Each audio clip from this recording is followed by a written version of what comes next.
ఇన్ని సినిమా మీరు అప్పటి తరం చూసారు, ఇప్పటి తరం చూస్తున్నారు. ఇంకా ఏంటి ఏ తేడా ఎక్కడ కనబడుతుంది మీకు వర్క్ స్టైల్లో? తేడా అంటూ తేడా అనేది ఏమీ లేదు కానండి, కొంచెం వర్క్ సైడు మనం ఆ రోజుల్లో ఎక్కువ స్కిల్ కనపడేది. ఇప్పుడు కొంచెం మామూలు తెలివితేటల మీద ఆధారపడి ఉంది అంతే. అంతే అప్పుడు కష్టపడి పనిచేసేవాళ్ళు. ఇప్పుడు మాత్రం అంతా ఇప్పుడు మనం ఇప్పుడు కంప్యూటర్ వచ్చింది కాబట్టి కంప్యూటర్ లాగా వర్క్ జరుగుతుంది. అప్పుడు మాత్రం మామూలు స్కిల్ ఉండేది అంతే. అంతేగాని పెద్ద తేడా అంటే ఏం లేదు. అప్పుడు మ్యాక్సిమం అయితే ఒక పెద్ద సినిమా అంటే 4 నెలలు అయిపోయేది. ఇప్పుడు వచ్చేసి ఎందుకు జరగట్లేదు అలా అంటే నీకు పెరిగిపోతా ఉంది. ఇప్పుడు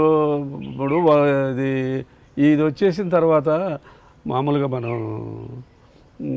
ఒక పేపర్ని వచ్చేసి ఈ పక్క నుంచి తీసుకురావాలంటే ఆ పక్క తిరిగి అదే పేపర్ అటు స్ట్రైట్గా అనట్లేదు కదా, రకరకాల తిరిగి ఆ పేపర్ అక్కడికి వస్తుంది.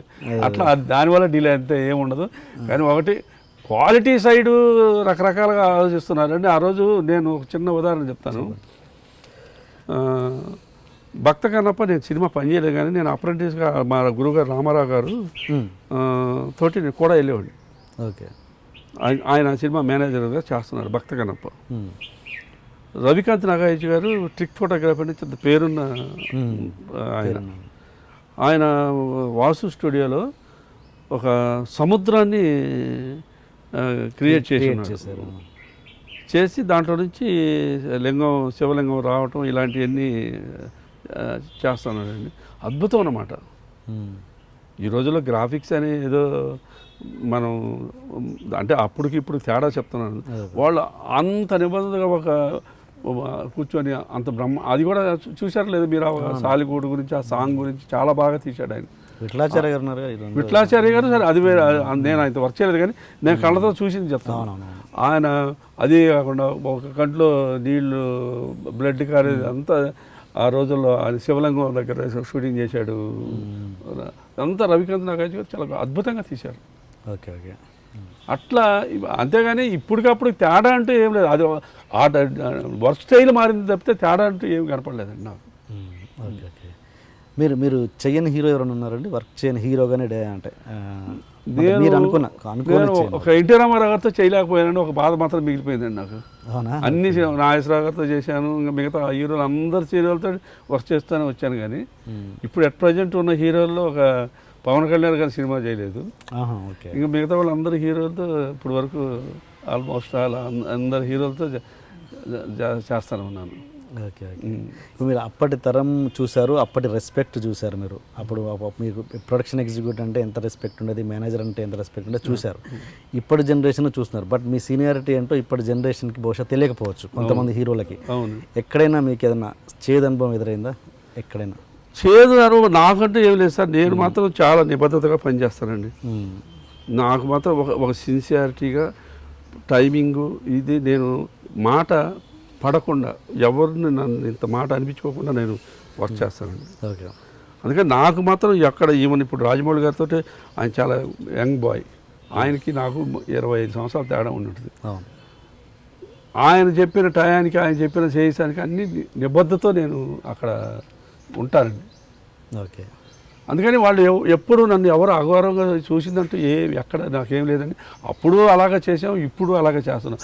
మనం చేసే దాంట్లో మిస్టేక్ ఉంటే మాత్రం అప్పుడైనా మిస్టేకే, ఇప్పుడైనా మిస్టేకే ఉంటుంది. అందుకని పెద్ద తేడా ఏం లేదు. కానీ మనకి ఏంటంటే కొరబడింది ఏంటంటారా, గౌరవాలు అంటే అప్పుడు ఉన్న ప్రొడ్యూసర్లు ఒక నిబద్ధతకి ఇప్పుడు ప్రొడ్యూసర్లు కొంచెం తేడా ఉంటుంది. అప్పుడు మేనేజర్లు అలాగే ఉన్నారు, ప్రొడ్యూసర్లు అలాగే ఉన్నారు. ఇప్పుడు మేనేజర్లు ఎలా ఉన్నారు, ప్రొడ్యూసర్లు అలాగే ఉన్నారు. అంతేగాని వర్క్ సైడ్ మాత్రం రెండు ఒకటేనండి. పెద్ద తేడా ఏమని నాకు అనిపించలే. Okay okay. అంటే ఇప్పుడు కొంతమంది కొత్త ప్రొడ్యూసర్స్ వస్తున్నారు కదండి, వస్తున్నారు ఒక సినిమా చేసి మళ్ళీ సినిమా కనబడట్లేదు అసలు. ఎక్కడ వాళ్ళ ప్లానింగ్ ఎక్కడ తేడా కొడుతుంది, వాళ్ళకి మీరు ఇచ్చే అడ్వైజ్ ఏంటి? నేను ఒకటే చెప్తున్నానండి, వాళ్ళు కొత్తగా సినిమాలు తీయడానికి రావచ్చు, ఎవరో ఏదేదో మాటలు చెప్పేసి అయిపోద్ది, ఇది మీకెంత ఒక 2 లక్షల్లోనో 2 కోట్లలోనో అయిపోద్ది అని చెప్పేసి మాటలు నమ్మి ఏదో రకంగా నిలబడి స్టార్ట్ చేసి కొందరు స్టార్ట్ చేసి మళ్ళీ డబ్బులు అయిపోయినాయి, మళ్ళీ ఇబ్బంది పడి అలాంటి పనులు చేస్తేనే చాలా డెఫినెట్గా ఇబ్బందేనండి. కరెక్ట్గా మనం చేసే పని అతనికి అవగాహన ఉండాలండి. ఇప్పుడు వచ్చే ప్రొడ్యూసర్కి ముందు అవగాహన ఉండాలి. ఇప్పుడు నేను ఒక చిన్న ఎగ్జాంపుల్ చెప్తాను. మురారి గారు అనే ప్రొడ్యూసర్ ఉన్నాడు. అవును ఆయన సినిమాలు అన్నీ చేశాను నేను. అవును ఆయన సీతామహర్షి దగ్గర నుంచి జానకి రాముడి వరకు అన్ని సినిమాలు చేశాను. ఆయన ముందు అసిస్టెంట్ డైరెక్టర్గా జాయిన్ అయ్యాడండి. గుడ్ గుడ్ అది కాదు అలా అప్పుడు ఆయనకి ఏంటి వర్క్ అనేది ప్రొడ్యూసర్ కన్నా ముందు అసలు సినిమా తీయటం ఎలా ముందు నేర్చుకున్నాడు. యా ఆ తర్వాత సినిమాలు తీశాడు ఆయన. అవును ఆయన తీసిన 9 సినిమాలు తీస్తే 9 ఆణిముత్యాల సినిమా తీశాడు. అవును పాట ఒక మ్యూజిక్ సైడ్, ఒక ప్రొడక్షన్ సైడ్ వాళ్ళ అన్నగారు నాయుడు గారు అని ఉన్నారు, నరసింహనాయుడు గారు. ఆయన స్టైల్ ఆయన చేసేవాళ్ళు. ఈయన సబ్జెక్టు మ్యూజిక్ అంత అద్భుతంగా సృష్టించుకొని సినిమాలు తీశారు. అందుకని ఏ ప్రొడ్యూసర్ నేను చెప్పే సలహా ఏంటంటే ముందు మీరు సినిమా గురించి తెలుసుకున్న తర్వాత సినిమా తీయండి. అంతే అంతేగాని తెలియకుండా ఎవరో ఏదైనా రకరకాలు చెప్తుంటారు. ఈ సొసైటీలో మనం చెప్పాల్సింది ఏముంది, రకరకాలు చెప్తారు. అది కరెక్ట్ కాదని నేను అంటాను. ఎలా డబ్బులు వచ్చాయి మోజుతో వస్తున్నారు పోతున్నారు. దానివల్ల ఇండస్ట్రీకి